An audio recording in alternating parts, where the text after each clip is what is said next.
Kata Nabi, setan-setan sudah dibelenggu. Nah, tapi kok masih ada yang tidak puasa, masih ada yang tidak sholat, masih ada yang makan, masih ada yang sengaja tidak puasa. Itu kenapa? Setannya diri dia gimana? Ini yang disebut dengan setan yang datang dari diri manusia itu sendiri. Kenapa? Karena manusia tadi yang sudah dikuasai oleh hawa nafsu. Makanya Nabi bilang begini, Thalathun muhlikat, kata Nabi. Ada 3 hal yang menghancurkan umat manusia itu. Nah, di antara 3 ini, satu di antaranya ittiba'ul hawa, mempertuhankan hawa nafsu.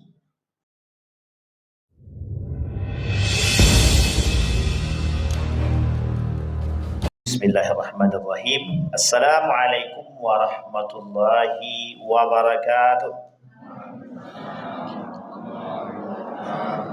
Alhamdulillahi rabbil alamin wa bihi nasta'inu ala umurid dunya waddin, wassalatu wassalamu ala ashrafil anbiya'i wal mursalin wa ala alihi wa sahbihi ajma'in. Puji syukur kehadirat Allah atas limpahan rahmat dengan mengucapkan alhamdulillahi rabbil alamin. Bersalawat kepada Nabi dengan mengucapkan Allahumma salli ala Muhammad wa ala ali Muhammad fil alamin innaka hamidum majid. Ya ayyuhalladzina amanu taqullaha wa qulu qawlan sadida yuslih lakum a'malakum wa yaghfir lakum dzunubakum wa may yuti'illaha wa rasulahu faqad faza fawzan 'azima. Bapak Ibu sekalian yang berbahagia, selalu kita bersyukur akan nikmat Allah. Mudah-mudahan dengan memperbanyak bersyukur kepada Allah, Allah melimpahkan rahmat dan karunia-Nya serta keberkahannya kepada kita dan keluarga. Amin ya rabbal alamin. Bapak Ibu sekalian yang berbahagia, di malam hari ini tema kita adalah 10 kepribadian seorang muslim yang wajib dimiliki. Karena judulnya itu yang dikirim ke kita itu transformasi menuju lebih baik. Jadi menuju kepribadian yang lebih baik. Allah berfirman di dalam Al-Quran begini. Kata Allah, "May yuhajir fi sabilillah yajid fil ardi muraghaman katsira was'ah wa may yakhruj min baitihi muhajiran ila Allah thumma yudrikul maut faqad waqa'a ajruhu 'ala Allah." Shadaqallah. Kata Allah dalam Al-Quran begini. Kata Allah tentang berhijrah. Barang siapa yang berhijrah, may yuhajir fi sabilillah, barang siapa yang berhijrah di jalan Allah. Sekarang kita potong dulu. Apa maksudnya berhijrah di jalan Allah ini? Menuju pribadi yang baik. Jadi sebelumnya kok tak baik? Nah, itu tergantung orang masing-masing. Setiap orang di antara kita ini pasti ingin menjadi seorang muslim ataupun muslimah yang baik. Kalau bahasa lainnya soleh dan solehah. Tetapi di tengah perjalanan goncangan daripada nafsu dan hati kecil yang ada dalam diri seseorang itu selalu terjadi. Hanya saja kuat siapa? Kuatnya nafsu atau kuat hati kecil? Sampai Allah bilang dalam Al-Quran, qad aflaha man zakkaha wa qad khaba man dassaha. Jadi poin pentingnya Bapak Ibu, dalam diri kita ini ada goncangan yang selalu terjadi setiap harinya. Satu, ada nafsu. Nafsu ini disebutkan oleh Allah dalam Al-Quran, innan nafsa la'ammaratun bisu. Yang namanya nafsu selalu mengantarkan seseorang kepada yang buruk, yang tidak mesti, bukan yang baik tapi yang buruk.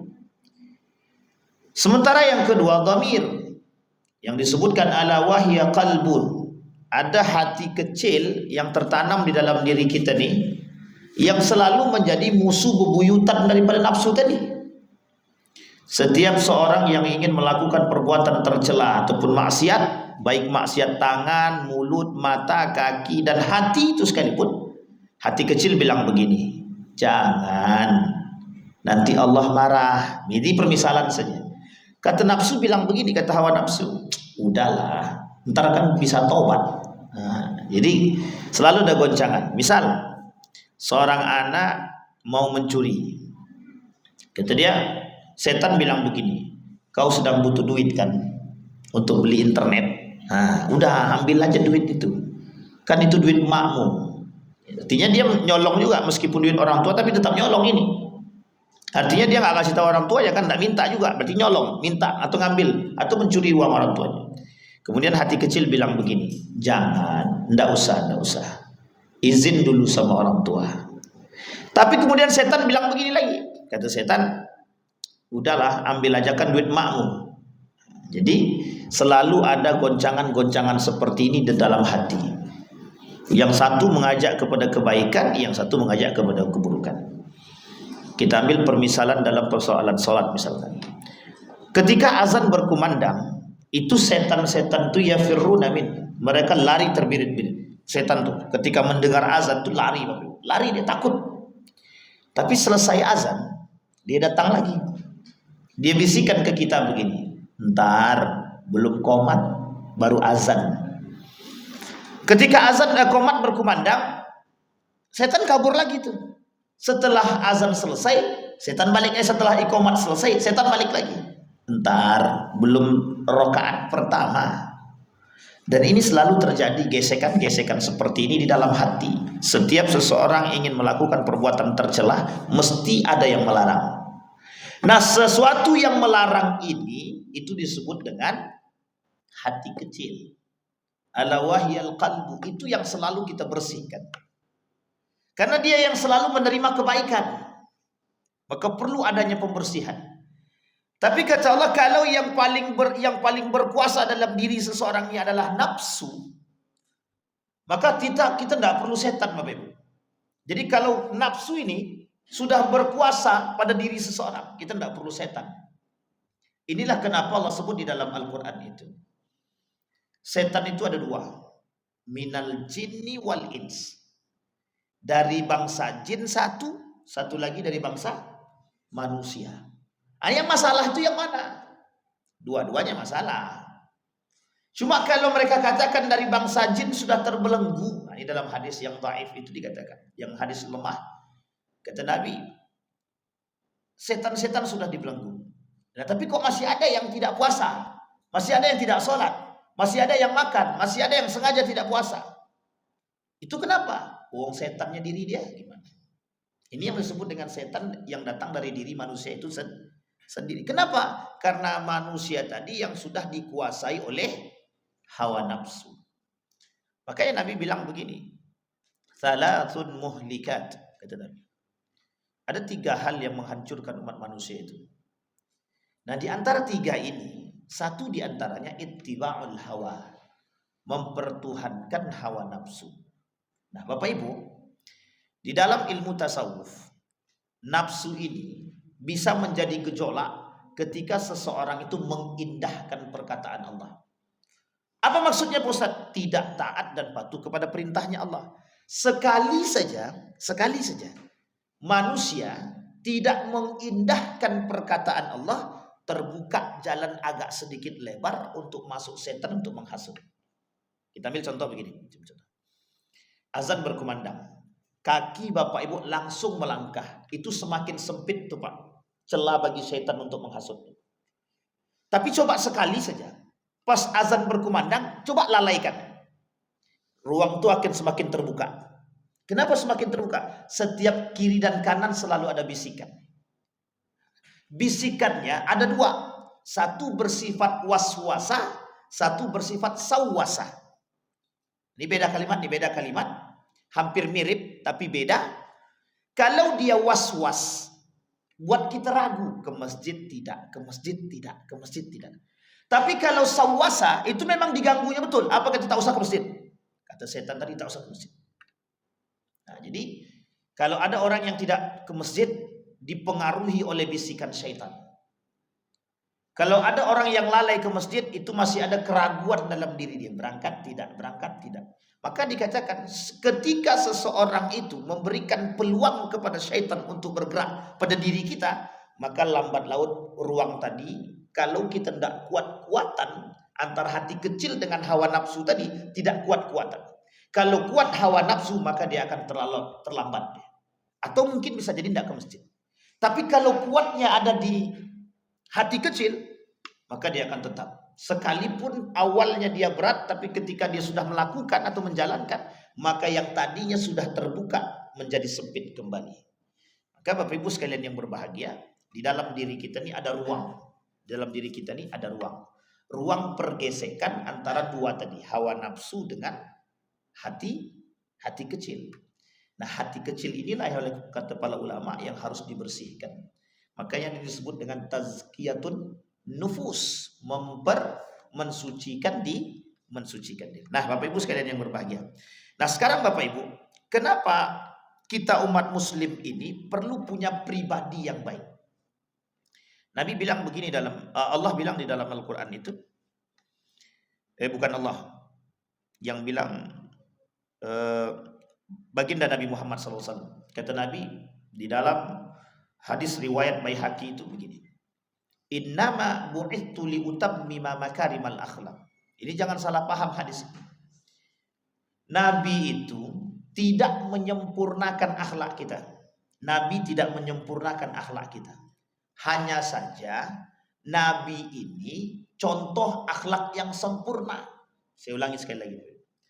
Nabi tidak menyempurnakan akhlak kita. Tapi Nabi memiliki akhlak yang sempurna. Sehingga kita perlu berkiblat kepada Nabi untuk mencari formulasi akhlak yang baik. Kata sahabat kepada Siti Aisyah, "Ya Aisyah, kaifa akhlaqun Nabi? Akhlaq Rasulullah sallallahu alaihi wasallam." Aisyah bilang, "Akhlaquhu Al-Qur'an." Akhlaknya Nabi seperti Al-Qur'an. Kira-kira sempurna apa tak sempurna? Sempurna. Ada orang yang hari ini akhlaknya sama seperti Nabi? Tidak ada. Karena contoh paling sempurna itu ya Nabi, tidak ada yang lain. Abu Bakar saja yang disebut sebagai replikanya baginda Nabi Muhammad SAW, artinya yang betul-betul mencerminkan perbuatan baginda Nabi, masih dianggap ada celah. Hanya saja tipis. Bagaimana dengan yang lain yang disebut dengan berhari-hari, berwaktu-waktu bersama Nabi. Nah, sekarang Bapak Ibu sekalian yang berbahagia, kata Hasan Al-Banna, bulan Ramadan ini itu adalah bulan pendidikan. Bulan pendidikan itu bagaimana maksudnya? Mendidik diri agar bisa lebih baik. Sekarang perhatikan baik-baik. Saya kasih ilustrasi kepada Bapak Ibu. 11 bulan lamanya kita melakukan perbuatan. Dalam perbuatan hari-hari kita yang 11 bulan ini, itu mungkin saja ada yang bermaksiat, ada yang melakukan onar, kemungkaran, dan lain sebagainya. Mungkin ada juga yang lebih baik. Misal bulan Januari dia taat sekali ibadah, tahajudnya full. Bulan Februari bolong. Bulan Maret balik full lagi. Bulan selanjutnya bolong lagi. Sampai seterusnya. Di dalam gejolak ini Bapak Ibu sekalian yang berbahagia, Allah memberikan hadiah kepada kita. Hei manusia, itu kan kalian satu-satu. Setiap kalian lakukan satu, pahalanya satu. Sekarang aku kasih pahalanya lipat ganda. Satu kalian buat, pahalanya 2. Diberikanlah oleh Allah hadiah kepada kita bulan suci Ramadan. Nah, bulan suci Ramadan yang diberikan ini sebenarnya begini Bapak Ibu. Harusnya kalau kita merujuk kepada karakter dan sifatnya para sahabat di bulan suci Ramadan itu. Jadi Bapak Ibu, sahabat di bulan suci Ramadan dan di bulan Sya'ban sebelum Ramadan itu mereka sudah tidak melakukan aktivitas apapun. Tidak ada satupun aktivitas apapun yang mereka lakukan kecuali memperbanyak ibadah saja. Kita ambil contoh. Abu Hurairah di bulan Sya'ban dia berpuasa. Bulan Sya'ban dia berpuasa. Dia berzikir, dia kemudian bertirakat agar kelak ketika bulan suci Ramadan masuk sudah terbiasa. Sudah terbiasa melakukan perbuatan-perbuatan yang tadi menjadi poinnya. Nah, sehingga Bapak Ibu,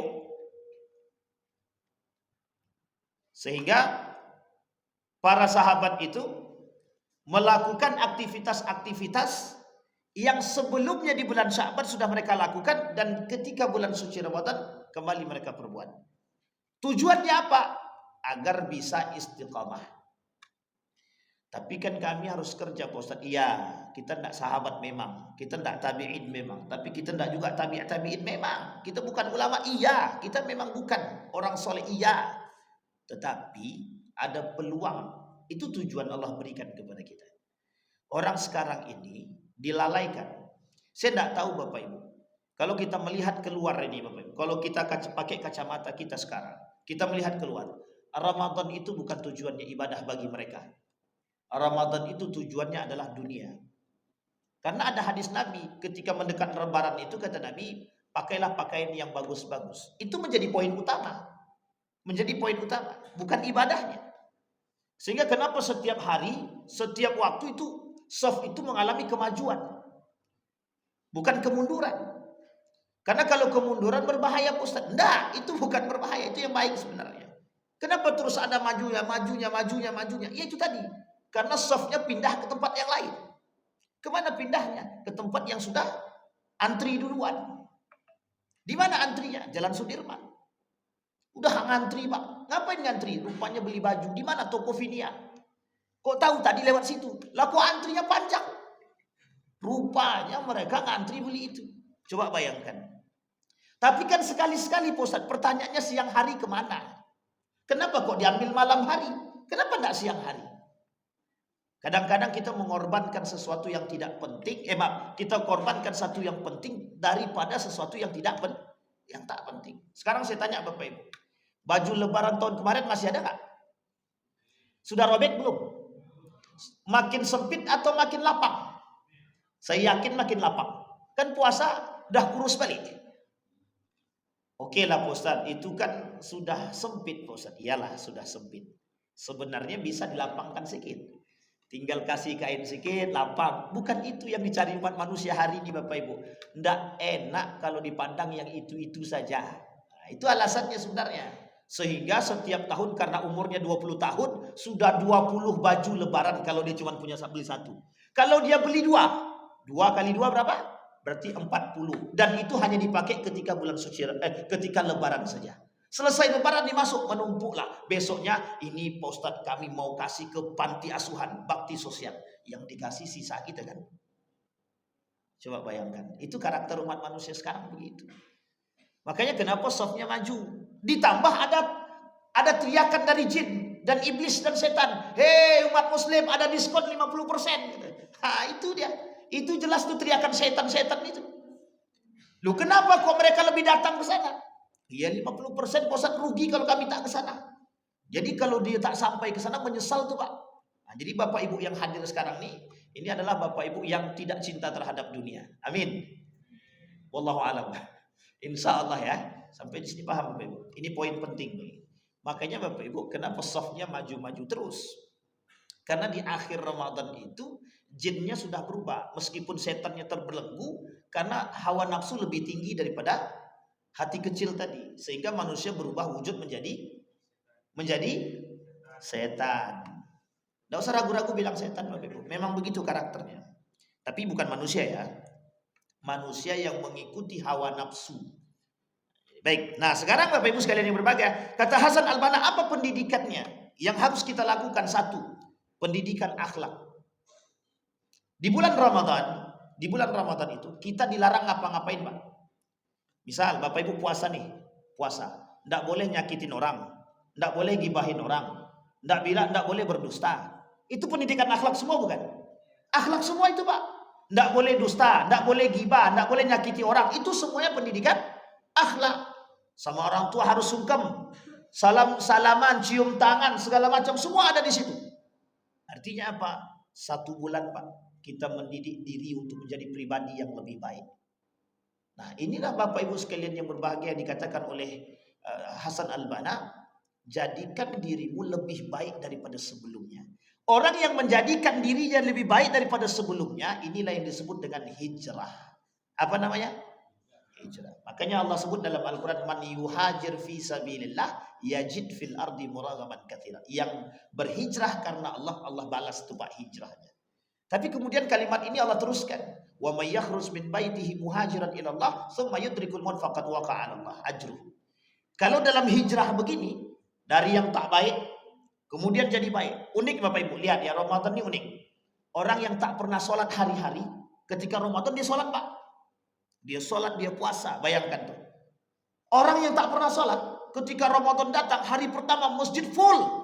Sampai keluar-keluar semua Pak. Jadi imannya lagi naik. Lagi naik. Apa kata mereka? Meskipun kami tak pernah sholat Pak Ustaz, tapi ketika Ramadan paling tidak kami datang ke masjid. Nah, itu dia paling tidaknya nih. Kalimat paling terakhir, paling tidak kami ke masjid. Inilah Bapak Ibu sekalian yang berbahagia, poin penting. Nah, Bapak Ibu sekalian yang berbahagia, maka apa poin dari 10? Saya tak sampaikan yang banyak-banyak. Apa poin daripada 10 yang disampaikan oleh para ulama tentang kepribadian muslim yang harus kita miliki? Yang pertama, di dalam bulan suci Ramadan ini kita diajarkan bagaimana mendapatkan ilmu yang baik, terkhusus ilmu tentang akidah. Pasrah kepada Allah, semua yakin dengan keputusan Allah dan ketentuan Allah. Contoh, Allah lipat gandakan semua orang Pak beribadah dengan baik-baik. Maka poin pertama kata para ulama adalah salimul akidah. Bagaimana membuat akidah yang harus kita miliki. Kepribadian muslim yang harus kita miliki, bagaimana memiliki akidah yang baik. Salah satu contoh di bulan Ramadan akidah yang baik itu adalah kepasrahan umat muslim terhadap kekuasaan Allah. Bapak Ibu bayangkan, orang ini mohon maaf, tapi ini bukan singgungan. Ketika ada takjil gratis dari masjid, yuk kita makan bersama. Coba semua orang datang nih Pak, datang mau makan takjil. Semua merasa bersyukur, alhamdulillah. Semua sadar dengan Allah Pak, semua sadar dengan Allah.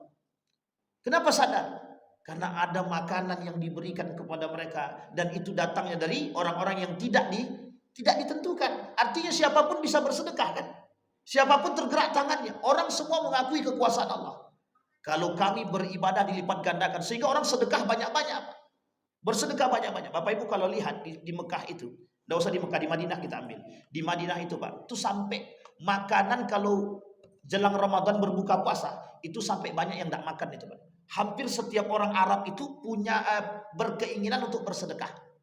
Baik makanan berat maupun makanan ringan. Dulu saya pernah Ramadan di sana Bapak Ibu. Setiap saya keluar dari hotel dapat kurma. Mereka sudah plastikan tuh Pak. Kalau sampai ke masjid itu dalam satu plastik itu isinya kurma. Nanti balik dari masjid itu dapat kurma lagi. Itu kita tidak perlu beli kurma yang lain. Kurma gratis itu udah bisa cukup kita bawa pulang tuh Pak. Kadang sampai 4 hari itu bisa sampai 3 kilo, 4 kilo kurmanya saja. Artinya saking banyak yang sedekah gitu. Nah ini poin penting Bapak Ibu. Maka keajaibannya di bulan Ramadan itu orang mengakui keberadaan Allah. Uniknya setelah Ramadan balik asal. Nah ini yang paling penting masalah. Di bulan Ramadan tidak ada yang datang ke dukun Pak. Wah kami tidak akan datang ke dukun, pokoknya pribadi. Setelah Ramadan dia jadi dukun Pak. Nah coba bayangkan. Nah ini poin penting. Maka kita butuh kata para ulama salimul akidah. Akidah yang benar. Sedikit lagi Bapak Ibu. Yang kedua, sahihul ibadah. Ibadah yang baik, ibadah yang benar. Bapak Ibu, dalam bulan Ramadan ini ada kajian setiap tarawih setelah Isya menjelang tarawih, meskipun tidak lama. Dan ini poin Bapak Ibu untuk menambah keilmuan. Sebenarnya kajiannya tentang puasa Ramadan ini harusnya dilakukan sebelum Ramadan. Kenapa? Ilmu puasa. Karena orang yang beribadah dengan ilmu tak sama dengan orang beribadah tanpa ilmu. Hal yastawil ladzina ya'lamuna wal ladzina la ya'lamun. Apakah sama orang beribadah dengan berilmu dengan tanpa ilmu? Tidak sama. Nilainya pun berbeda. Dan bisa-bisa orang yang beribadah tanpa ilmu justru Allah tidak terima ibadahnya. Kenapa Allah tak terima ibadahnya? Karena bisa saja ibadah yang dia lakukan tanpa dasar. Kalau tanpa dasar ibadah yang dilakukan Allah Ta'ala. Apa kata Nabi? Barang siapa yang melakukan sesuatu falaysa alaihi amruna fahuwa raddun. Barang siapa yang melakukan satu ibadah yang di dalamnya tidak ada perintah dari kami, kata Nabi, maka itu tertolak. Nah, coba bayangkan kalau kita tidak punya ilmu. Itulah pentingnya. Makanya Bapak Ibu, Ramadan itu sebenarnya sebelum Ramadan itu sudah diajarkan. Minimal 1 bulan. Itu minimal banget 1 bulan sebelum Ramadan. Pembahasannya fikih Ramadan. Keutamaan Ramadan. Apa itu Ramadan? Para sahabat begitu Pak. Begitu para sahabat, dipahaminya betul. Kenapa? Karena di dalam Ramadan itu ada kegembiraan yang diberikan oleh Allah kepada mereka. Sehingga para sahabat mempersiapkan diri 2 bulan sebelum datangnya bulan suci Ramadan. Nah, besok ini kan ada namanya Idul Adha, ada namanya kurban, maka persiapkan diri ilmu sebelum menyambut hari raya kurban, namanya fikih kurban. Tidak hanya fikih kurban, manfaat daripada kurban, fadailul kurban dan lain sebagainya. Nah, ini pentingnya ilmu. Sehingga Bapak Ibu dibutuhkan. Nah, dari ilmu tadilah kita bisa menghasilkan yang disebut dengan ibadah yang benar. Ada yang sholatnya misalkan wuduknya pakai mazhab Imam Syafi'i, sholatnya pakai Imam Abu Hanifah. Kenapa begitu? Kalau wuduknya tidak apa-apa lama-lama Ustaz, tapi kalau sholatnya kalau bisa lebih cepat gitu. Misalkan sholat tarawih, sholat isya dipakainya mazhab Syafi'i, sholat tarawih dipakainya mazhab Imam Abu Hanifah atau mazhabnya Muhammadiyah 443. Kan kencang tuh Pak. 15 menit selesai. Ayat yang dibuatnya kul huwailek, cuman kul huwallah aja. Kul huwallahu ahad yang di terakhir. Yang pertama surat-surat pendek, insya Allah itu 15 menit selesai Pak. 15 menit setelah 5 menit pertama 4, 5 menit pertama 4. Sisanya ngapain? Witir 3 rakaat 5 menit selesai. Jadi 15 menit sudah selesai. Nah, Bapak Ibu sekalian yang berbahagia, disinilah pentingnya ilmu untuk membuat ibadah kita bisa lebih baik. Namanya sahihul ibadah, ibadah yang benar. Saya kira itu saja, mudah-mudahan bermanfaat. Dari 10 kita sudah sampaikan 2. Mudah-mudahan kalau Allah izinkan kita bertemu kembali, insya Allah kita sampaikan sisanya. Mudah-mudahan bermanfaat. Fa'tabiru ya ulil absar la'annakum tuflihun. Assalamualaikum warahmatullahi wabarakatuh.